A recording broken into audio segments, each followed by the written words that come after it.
किले के ऊपर की साइड आ चुके हैं हम।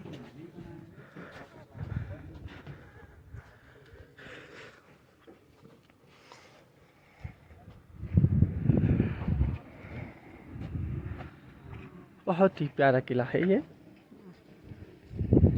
खूबसूरत सा, छोटा सा।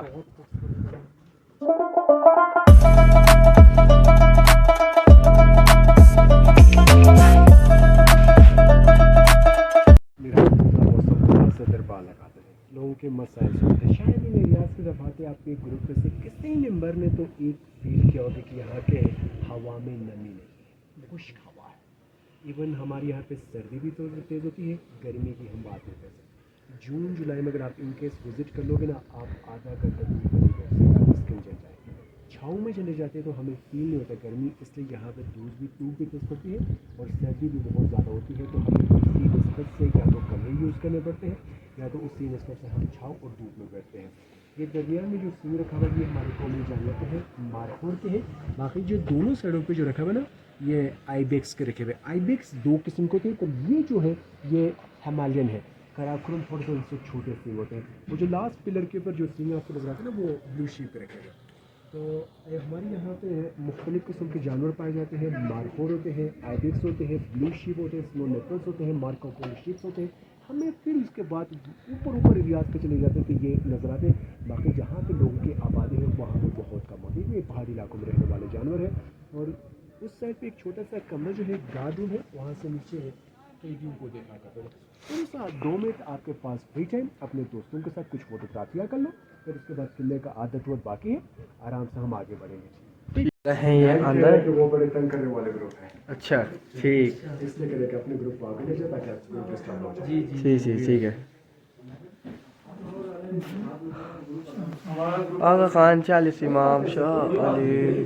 कोई बात नहीं है, अगर आपको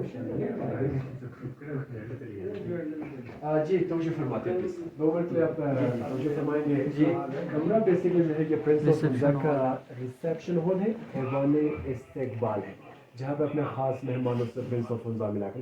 किसी भी इंसान की लाइफ में अगर आप गौर कर लोगे ना, फैमिली से बढ़ के कोई खास होता नहीं है। हर कोई इंसान फैमिली को मोर इम्पोर्टेंट समझता है। तो प्रिंस ऑफ हुंजा अपनी फैमिली को रिस्पेक्ट करते थे। उनके अलावा अच्छे खासे के मिनिस्टर्स बहुत करीब होते, उनकी फैमिली भी यहाँ तक आने के अलावा था। रेनोवेशन के बाद इदारे ने बड़ा फैसला कर लिया, कहा कि इस कमरे को हम कन्वर्ट कर लेंगे पिक्चर गैलरी पर। 2 किस्म के पिक्चर्स हमने शो किए हैं। एक साइड पे हुंजा के हुक्मरानों की है, जिन्होंने हुंजा के ऊपर हुक्मरानी की है या जो इस महल के अंदर रहा करते थे, उनमें भी हमें चंद तस्वीरें मिल चुकी। पहला जो पिक्चर है ये भी रियल नहीं, ये ख्याली है। हुंजा के तारीख का पहला पोर्ट्रेट पिक्चर है। वैसे ना तो कोई पिक्चर होते ना कोई दूसरे को पिक्चर्स के कोई कॉन्सेप्ट हुआ करते थे। Portrait picture Mir Gajan Khan first, इनके बेटे को जैसे पावर्स मिल गए दिसंबर 1891 हुंजा के सरजमीन तक ब्रिटिश आने में कामयाब हो गई। ये निकल गए चाइना, और उनके छोटे भाई हुंजा में रहते साल बाद अंग्रेजों ने उनके छोटे भाई से कहा कि आप हुक्मरानी कर सकते, हमें कोई इतराज़ नहीं आपसे। और इनका बेटा Mir Gajan Khan second British period में सूबेदार मेजर रह चुके हैं। उनको अपने दादा का नाम दिया गया था। और इनके साथ इनका बेटा है मीर मोहम्मद जमाल खान। 1945 में इन्होंने किले को खैरबाद के दिया, चले गए यहाँ से एक नया महल। अब ये बेटा हयात है। मीर गजनफर खान जो हमारा एक्स गवर्नर है, उनके साथ उनकी वाइफ है, ऊपर इनके साहिबजादा। ये तीनों के तीनों हयात हैं, तीनों के तीनों गिलगित बल्तिस्तान असेंबली के मेंबर्स हैं, प्रिंस के हैं। उनके साथ जो रखे रानी और हुंजा के लिबासेस रखे हुए। हुंजा रियासत होने के नाते पुराने ज़माने से के झंडे इस्तेमाल कर रहे थे। ऊपर एक खूबसूरत से जो जानवर जो रखा हुआ उसको मार्कोपोलो है। मार्कोपोलो एक इटालियन थे जिन्होंने अपना नाम दिया गया है। और ये मार्कोपोलो है कि छोटे बच्चे की उम्र में शिकार हो चुका है। इनकी जो सींग है वो 3 दफा टर्न लेती है, the big sheep and the big hole. हमें मारखोर या आइबेक्स की लाइसेंस सस्ता मिल जाती है। ज़्यादा से ज़्यादा अगर एक्सपेंसिव कहे तो 20 लाख 5 लाख से स्टार्ट होती है। और हमें 6 से 7 इनके लाइसेंस देते हैं। ये जो इनकी लाइसेंस मिलती है हमें साल में 1 मिल जाती है। और इनकी लाइसेंस लेने के लिए हमें 3.5 करोड़ रुपए पे करने पड़ते हैं। 3.5 करोड़ में भी एक जानवर नहीं है, एक फायर दी जाती है। फायर जाएगा सारे के सारे पैसे वो डॉलर्स में है, क्योंकि पाकिस्तानी लेते नहीं है। यूरोपियन लोगों के लिए रखा गया है $120,000 वही पे करके फिर जाके शिकार। उसमें भी शर्त इस टाइप के है कि उन्होंने बच्चे को नहीं माना है, फीमेल को नहीं माना है। میل وچ از دا فائنل ایئر جو آخری عمر میں ہوتی ہے اس سے جو پیسے ریکوری ہوتے ہیں وہ گورنمنٹ کو نہیں دیتی, وہ ورلڈ وائڈ خود استعمال کرتی ہے. ان میں سے 40% جس گاؤں میں شکار کرتے ہیں وہاں کے کمیونٹی کو ڈیولپ کرنا ہے, اور 60% ان کے بچوں کی دیکھ بھال کرنا اس پیسے سے. پھر گورنمنٹ کے انڈر وہ پیسے جائیں گے تو کہیں نہ کہیں خرچ ہو جائے گا, وہ گورنمنٹ کو نہیں دیتی, وہ خود استعمال کر لیتے. اچھا فیصلہ ہے, کم سے کم ان کے نسل بچ جائے گی. دوسری سائڈ پہ پرنس کریم آغا خان کے پکچرز ہیں, اس قلعے سے کوئی تعلق نہیں رکھتا ہے, یہ ڈونر ہے. 80% ان کی طرف سے اس قلعے کے مینٹیننس کے لیے ڈونیشن ہے. پاکستان میں بہت اچھی خدمات ہیں, چاہے ایجوکیشن ہو, ہیلتھ ہو, ایگریکلچر ہو, ہیریٹیج ہو. کچھ مہمان آپ سندھ سے تعلق دیتے ہیں, آپ کے قریب کراچی ہے آغا خان ہاسپٹل یونیورسٹی. لاہور چلے جاتے تو شاہی حمام ہے, بادشاہی مسجد ہے, وہاں پہ بادشاہ خان موسک ہے, وزیر خان موسک ہے. اسکردو چلے جاتے شکرن کھپل ہے, کنزا آلتے دن بالتے. ان کے ادارے ویلفیئر کام کرتے ہیں, کوئی 6 سے 7 کنٹریز میں ہیریٹیج کو زندہ رکھنے میں کامیاب ہو چکے ہیں. مزید آپ سب کو زیادہ شوق رکھتے ہیں ان کے بارے میں یقین کیا کرتا ہے کہ ہمیں وزٹرس کے خاطر ان کا پورا فیملی شجرہ محمد ان پر درود و سلام ہو. یہ بیسیکلی وارث رسول پاک ہے, نہ یہ کوئی پرنس ہے نہ کوئی آغا خان ہے. یہ آغا خان اول کو ایران کے حکمران نے لقب دیا گیا تھا. آغا خان کا مطلب ہوتا ہے راجاؤں کا راجا.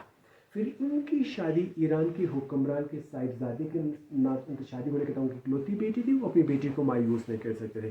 بیٹی کی نسبت سے اپنے داماد کو اپنے فیملی ٹائٹل دے دیا, کہا کہ اعلان کرنے جا رہا ہوں آج کے لوگ آپ کو پرنس, اور جتنے میرے پوتے آتے لوگ انہیں پرنس کہیں گے.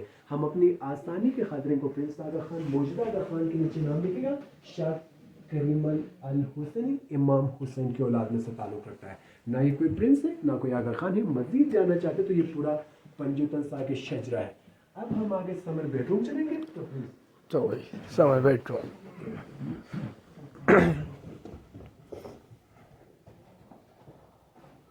اوکے ہم آ گئے ہیں سمر بیڈ روم میں.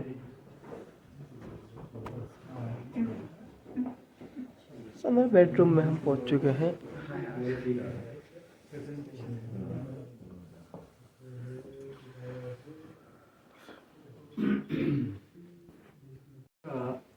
سمر بیڈ روم ہے. آج بھی ہم موسم کے لحاظ سے کمرے استعمال کرتے ہیں. سردیوں میں یا تو ہم اندرونی یا ہم نیچے چلے جاتے ہیں.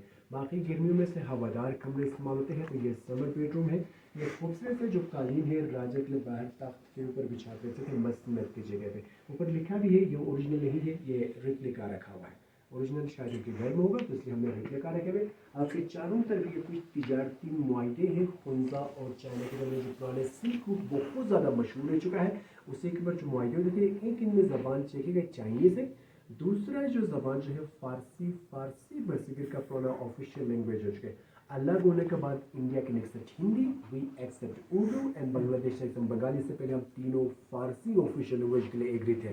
جب ہم پاکستان کے ساتھ الحاق ہوئے 3 نومبر 1947, یہ جو چھت کا جو ڈیزائن ہے یہ 1911 کا ہے, edition from the British period. سر کا خاص احتیاط کرنے میں پلیز. فارسی میں اب دوسرے کمرے میں ہم جا رہے ہیں. بس یہاں پہ ہم چلے جا رہے ہیں, لیکن اچھا ہے بھائی, اچھی پریزنٹیشن دے رہا ہے.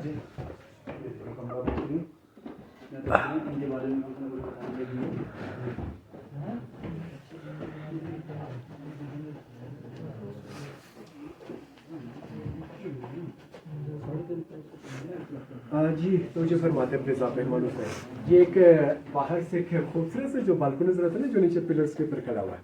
فائنلی ہم اس سے بالکنی تک پہنچ گئے. یہ 1915 سے لے کے 1930 کے درمیان انگریزوں کے دور کا ایڈیشن ہے. برٹش کے آنے کے بعد ان کے دور میں balconies, white wash, panel glass windows, furniture, telephone 1930 British کے دور کے. اور بائیوں کے ساتھ پہلا پکچر میں ایک چھوٹا سا بچہ جو ہے وہ ہمارا موجودہ امیر of Hunza, ex governor of Gilgit Baltistan, باہر ٹیرس پہ اپنے والد کے ساتھ لیا ہے. درمیان میں ان کا خوبصورت سا فیملی پکچر ہے. ان کے والد محترم اور ان کی سسٹر. خنزا میں ایک اور قلعہ ہے, قلعہ التی, جو اس سے عمر کے لحاظ سے بڑا ہے. اور جو لاسٹ پکچر ہے ان کے گورنر کی محترمہ والدہ کی ہے. یہ نومبر سن 2006 میں وفات پا چکی ہے. تب ان کی عمر جو تھی کوئی 103 سال کی عمر میں انتقال کر چکی ہے. گڈ ایوریجز یہاں پہ 80 سے 90 لوگوں کی عمر چلی جاتی ہے. اس میں مزے کا چیز ہے کہ یہاں پہ پولوشن نہیں ہے, فیکٹریز نہیں ہے, ہوا فریش ہے. ہم آپ کی طرف آتے ہیں, you can depend from the under ground water. ہمارے یہاں پہ چشمے کا پانی آتے. ابھی تک زیادہ تر جو لوگ थैंक्स गॉड। एक चीज़ होती है ना, अगर आपके लाइफ में कभी कभार आपकी ज़िंदगी में आपकी लाइफ एट ए टाइम जब डाउन जाती है ना, बहुत सारी चीज़ें आपको सिखा के निकल जाती है। जब कोविड आ गया लोग मस्त हो गए थे, लोगों ने सारों ने खेती बाड़ी करना शुरू किया हुए, तो अभी तक दोबारा लोग खेती बाड़ी करते हैं। तो ऑर्गेनिक शायद यहाँ के लोग ज़्यादा खाते हैं, तो उससे लिहाज से लोगों की उम्र ज़्यादा अच्छी चली जाती है। तो फिर उसी लिहाज से लोगों की उम्र एवरेज अच्छा है यहाँ पे। सर का खास एहतियात करना आने से पहले। सर का खास एहतियात। एक और कमरा है। कुरान मजीद का एहतराम फरमाएं, जूतों के साथ आगे आने और बैठने मना है। का विंटर बेडरूम है, हमने समर देखा है, तो वो खूबसूरत सा खिड़कियों से बना हुआ कमरा है। इसमें कोई खिड़की नहीं है। आग जलाने के बाद दरवाजों को बंद करते थे ताकि कमरे का जो गर्माइशी है वो बरकरार रहे। दरमियान में आग जलाने के लिए अब जहाँ पे मौजूद है ये उनका जो डाइनिंग पोर्शन था, ये उनका स्लीपिंग पोर्शन रहते थे। अभी भी गिलगित बल्तिस्तान के जितने में मुकामी के झूले इस्तेमाल करते, शोकेसेस के अंदर कुरान मजीद के कलमी नुस्खे रखे हुए, एक 18 और दूसरा जो रखा हुआ 17वीं सेंचुरी के नुस्खे रखे हुए। ये बड़े बड़े बर्तन जो थे, इनमें सूप या खुबानी की जूस पीने के लिए बर्तन कम होते थे। सारे के सारे मिल के साथ बैठ के खाना खाते थे। तो कोई इन एरियाज पे दाल चावल नहीं होता था, सूप या खुबानी की जूस के अंदर रोटी डाल के गुजारा करते थे। इस किले को प्रिजर्व रखने का सबसे बड़ा मकसद बेसिकली इदारे की तरफ से ये था कि जिस तरह हमारी यंग जनरेशन होते हैं, थोड़ा सा उनको पास्ट के बारे में पता चले। आप मेहमान इतने दूर से सफ़र करके आते हैं, हम अपने विजिटर्स को ये दिखा सके इन 600-700 साल पहले पहाड़ी इलाकों में लोगों ने किस तरीके से ज़िंदगी सर्वाइव कर चुके हैं। और क्रेडिट भी देखा जाए तो विजिटर्स को जाती है, जो कंट्रीब्यूशन करते हैं, नहीं ये हमारी प्रॉपर्टी है, हम इसे ज़िंदा रख लेंगे कहकर। तो मुझे सबसे ज़्यादा स्काईलाइट हर किसी कमरे में बहुत ज़्यादा पसंद है। अच्छी खासी स्काईलाइट कवर करती है, बाकी रात को दिए जलाती है, सामने जो दिया रखा हुआ है। अब आगे बढ़ेंगे, सर का खास एहतियात करेगा। गिलास रखे हुए हैं बहुत सारे। अब एक और दफ़ा आगे बढ़ेंगे हम। सर का खास ख्याल, कमरे ये बंद है, लॉक वॉक है। इसका खास ख्याल, चीन के पुराने कागज़ी नोट, पुराने कागज़ी नोट भाई, चीन के ढोल भाई, ढोल। हाँ, हाथ लगाना मना है। ओके भाई, हाथ लगाना मना है। जी मेहमान गिरामी, ये हैरान हंजा का अंदरूनी दरबार है। छत पर कुछ ज़्यादा मौसम गर्मी हो, बारिश हो, यहाँ पर आके दरबार लगा। इस कमरे को हवादार इस्तेमाल करते थे। मौसम के लिहाज से टेम्परेरी फिर इसको वुडन पैनल्स में कवर होता था, बाकी ये हवादार ही रह चुका है। बाकी इस साइड पे कुछ हमने वेपन रखे हैं, ये रशियन वेपन्स हैं। वेपन रखे हुए भाई, क्रीड गेम का हिस्सा, रशियन वेपन। रशियन दोनों के दरमियान जो गेम क्रीड गेम चल रहा था, तो उसी लिहाज से रशियन आ गया, फिर उसके बाद ब्रिटिश आकर रशियन को रोक लिया। ये प्यारा सा कालीन है, 200 साल पुराना है, gift again from the China. नीचे भी बता रहा था, ये हमारे मुकामी कापर से कुंजा में बनते हैं, चित्राल में बनते हैं। ये ज़्यादातर याक की हेयर से बनते हैं। और सामने चाइना के पुराने कागज थे। पहली दफ़ा हुंजा और चाइना के दरमियान इत्तेफाकन कुछ पेपर करेंसी इस्तेमाल होते। मुकामी इंस्ट्रूमेंट है, गिलगित बाल्टिस्तान, तीनों मिलाकर खूबसूरत सा ट्यून। और एक सामने कलरफुल ग्लासेस जो है, ये अंग्रेज़ों के दौर की एडिशन है, कुछ ओरिजिनल है और कुछ इनमें रिप्लिका रखा गया। ये हमने कुछ पिक्चर जो रेनोवेशन में लेकर आए, पहला ये रेनोवेशन से पहले का लिया गया है। दरमियान में इसी टीम ने 1990 से 96 तक 6 साल इस किले के रेनोवेशन के लिए जिम्मेदारी ली। जो लास्ट पिक्चर है वो भी एक ही टाइम रेनोवेशन का पिक्चर रखा गया है। बाकी मेहमान ग्रामी किले का लास्ट कमरा है। मेरे ख्याल से आपने टूर एंजॉय किए होंगे। आप कहने का शुक्रिया मुझे सुनने के लिए। फोटोग्राफी कर लें, उसके बाद फिर हम एग्जिट जो बाहर तोप है वो आपको दिखाने के लिए। ठीक ठीक, ओके। कोई ऊंचा मिला हमारे को। अब चलो नीचे चलते हैं थोड़ा। अब हम जा रहे हैं थोड़ा नीचे और थोड़ा सा किला। वैसे मज़ा आ रहा है किले में, की स्टोरी सुन के हमें स्टोरी सुन के मज़ा आता है बहुत। हवा चलने लगी। आखिरी चीज़ बची है ये तोप हुंजा अल-मारूफ ज़िलज़िला पास।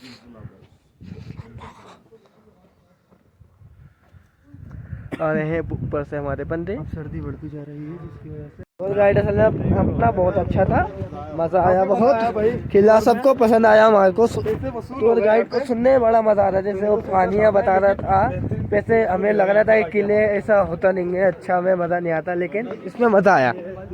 सुनने में भी मज़ा आया। इस किले में गए थे हम ऊपर से, पूरा इस वाला किला घूम के आए हम सारा, आ गए सारे बंदे हम।